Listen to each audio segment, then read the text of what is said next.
तो आज की इस वीडियो में हम बात करेंगे कि अगर आपकी एफडी सपोज कीजिए 5 साल की थी, तो अगर 5 साल की एफडी आपकी थी और 5 साल पूरे नहीं हुए और आप उस एफडी को 2 साल में ही तुड़वाना चाहें, तो क्या आप उस एफडी को तुड़वा सकते हैं? और उस केस में जो बैंक है आपसे कितने चार्जेस लेगा, तो वो सभी चीज़ों के बारे में आज हम इस वीडियो में बात करने वाले हैं। तो चलिए करते हैं आज की अपनी इस वीडियो को स्टार्ट। तो वीडियो स्टार्ट करने से पहले एक ओवरव्यू ले लेते हैं फिक्स डिपॉजिट्स के बारे में।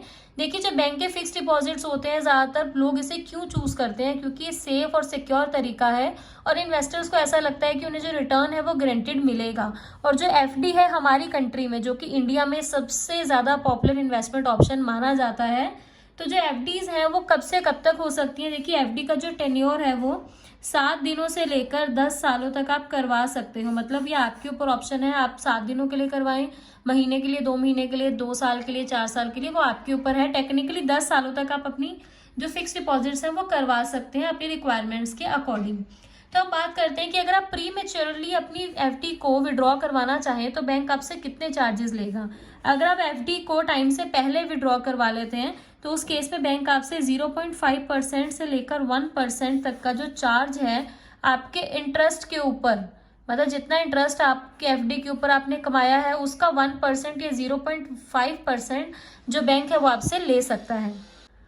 तो अब बात करते हैं कि pre mature withdrawal of FD का मतलब होता क्या है। Pre mature withdrawal of FD का मतलब होता है कि जितने टाइम के लिए आपने एफडी करवाई है तो आप उस टाइम तक उसके अंदर मनी नहीं डिपॉजिट रख सकते और आप उससे पहले मनी निकलवाना चाहते हो इन केस एनी इमरजेंसी या ऐसी कोई चीज़ आ गई है जिसके लिए आपको पैसों की ज़रूरत पड़ गई है। तो उस केस में आप क्या करते हैं कि अपनी अगर मानिए 5 साल की एफडी है उसको तोड़ लेते हैं, दूसरे ही साल उसको तोड़कर उसके जो सारे पैसे हैं वो निकलवा लेते हैं। तो इस केस को हम कहेंगे pre mature withdrawal of FD, जो कि इजीली आप करवा सकते हैं। सभी बैंक ये सर्विस आपको देते हैं। आप चाहें तो 1 महीने बाद भी जो मनी है वो विड्रॉ करवा सकते हैं। जितना इंटरेस्ट तब तक का बना होगा आपको सिर्फ उतना ही जो इंटरेस्ट है वो बैंक प्रोवाइड करवाएगा। तो अब मैं आप सबको बताने वाली हूँ 3 ऐसे टिप्स जो कि आपके काम आएंगे अगर आप पेनल्टी से बचना चाहते हैं। कि अगर आप अपनी एफडी को प्री मेच्योरली विड्रॉ करवाना चाह रहे हैं बट आप पेनल्टी भी साथ में नहीं बैंक को देना चाहते, चाहे वो 1% की ही क्यों ना हो, तो उन चीज़ों से बचने के लिए मैं आपको ऐसे 3 तरीके बताऊंगी। तो सबसे पहला तरीका है पेनल्टी अवॉइड करने के लिए, वो है एफडी लैडरिंग। देखिए, काफ़ी लोगों ने इसे यूट्यूब या इंस्टाग्राम के ऊपर सुना होगा एफडी लैडरिंग के बारे में। तो इसका जो कॉन्सेप्ट है मैं आप सबको अभी क्लियर कर देती हूँ। लैडरिंग का मतलब होता है सीढ़ी बनाना, एक के ऊपर एक सीढ़ी बनाना। तो अगर हम एफडी लैडरिंग करेंगे तो उस केस में भी हम पेनल्टी से बच सकते हैं। जिसका मतलब मैं आपको एग्जाम्पल के साथ समझाती हूँ कि सपोज कीजिए आपके पास टोटल मनी एफडी में डालने के लिए है 5 लाख रुपए। तो इस पूरे 5 लाख को आप एक ही एफडी के अंदर ना डालकर इसके 5 हिस्से कर लें, जो कि 1-1 लाख रुपए के होंगे। 1-1 लाख रुपए के अगर आप इस 5 लाख के पार्ट्स कर लेंगे, मतलब 5 आपने इस 5 लाख के पार्ट्स कर लिए, तो आपने क्या करना है, इस हर एक पार्ट को डिफरेंट इंटरवल के लिए इन्वेस्ट करना है। चाहे आप डिफरेंट बैंक्स में भी कर सकते हैं और एक बैंक के अंदर भी इसे रख सकते हैं। मानिए कि आपका जो पहला 1 लाख है इसे आप इन्वेस्ट करेंगे 1 साल के लिए, दूसरे 1 लाख को आप इन्वेस्ट करेंगे 2 सालों के लिए, तीसरे को 3 सालों के लिए, और चौथे 1 लाख को आप करोगे 4 सालों के लिए, और लास्ट 1 लाख को आप इन्वेस्ट करोगे 5 ईयर्स के लिए। तो आपने ये 5 चीज़ों को अलग अलग इंटरवल्स के लिए इन्वेस्ट करना है एफडी के अंदर। इससे आपको क्या फ़ायदा होगा वो भी मैं आपको क्लियर कर देती हूँ। सपोज कीजिए आपको 1 साल के बाद पैसों की ज़रूरत पड़ गई है, तो आपको ये सभी ब्रेक करवाने की ज़रूरत नहीं है। ऑलरेडी आपकी एक एफडी ऐसी होगी जो मेच्योर हो चुकी होगी।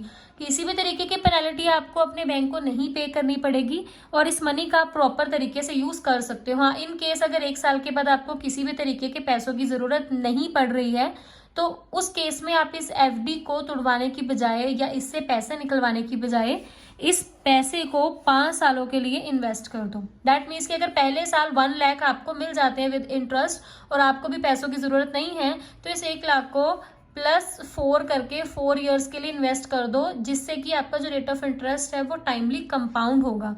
इसी तरीके से जब आपके दूसरे साल की एफडी मैच्योर हो जाएगी, अगर आपको इन पैसों की नहीं ज़रूरत उस टाइम, तो इसे आप 3 सालों के लिए इन्वेस्ट कर दो, जो कि अल्टीमेटली आपके इसमें एड अप होता जाएगा।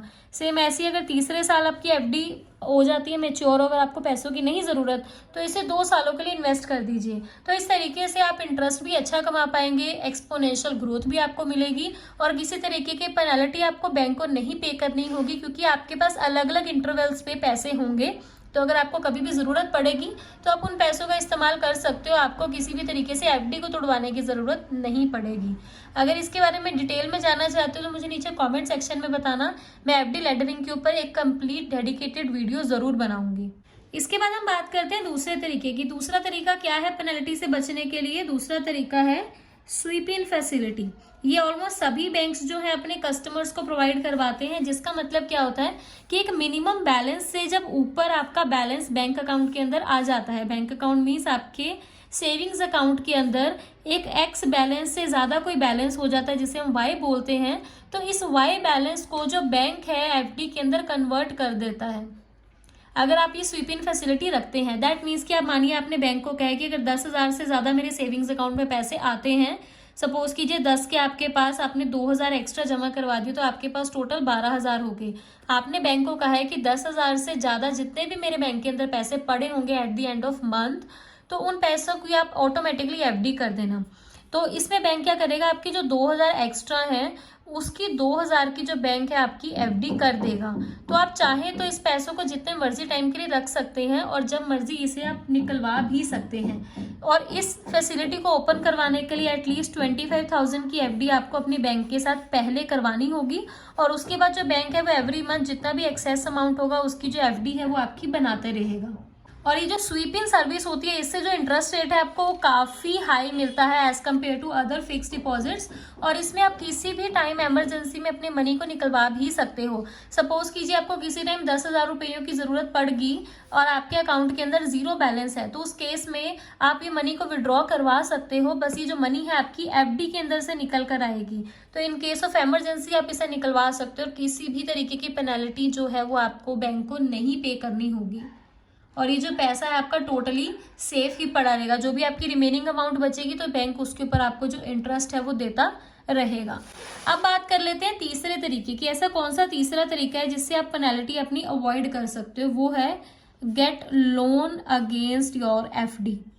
कि अगर आप अपनी एफडी को नहीं तोड़वाना चाहते, आपको ऐसा लग रहा है कि आपकी जो एफडी है वो काफ़ी अच्छा इंटरेस्ट रेट आपको दे रही है over the period of time, तो उस केस में आप उस एफडी के ऊपर एक लोन ले सकते हो, जो कि यूजुअली 1 से 2% आपको हायर मिल जाएगा। सपोज कीजिए आपकी एफडी के ऊपर आपको 7% का इंटरेस्ट जो बैंक दे रहा है, अगर इसी एफडी के ऊपर आप लोन लेना चाहो, एफडी ना तोड़वाना चाहो, तो आपको 8 से 9% तक आपको लोन भी मिल जाएगा। मतलब ज़्यादा नहीं, 1-2% का डिफरेंस आता है, वो बैंक टू बैंक वेरी करता है। सभी बैंक से आपको आपकी एफडी के ऊपर इजीली लोन दे देते हैं। सो ये आपके ऊपर है कि आप अपनी एफडी को मैच्योरिटी डेट पे विड्रॉ करवाना चाहते हैं या उसे रखना चाहते हैं। बट इन केस इमरजेंसी और अगर आप पेनल्टीज को अवॉइड करना चाहते हो तो आप इन तीनों तरीकों में से कोई भी तरीका जो है वो यूज़ कर सकते हो फ्रीली। हर एक जो बैंक है तीनों चीज़ें आपको प्रोवाइड करवाता है। सो आज की इस वीडियो के लिए इतना ही। अगर आपको वीडियो इन्फॉर्मेटिव लगी हो तो मेक श्योर आप इस वीडियो को लाइक करें, हमारे चैनल को सब्सक्राइब करें। मैं मिलती हूँ आप सबसे हमारे नेक्स्ट वीडियो में, तब तक के लिए कीप वॉचिंग अनलॉग लाइफ।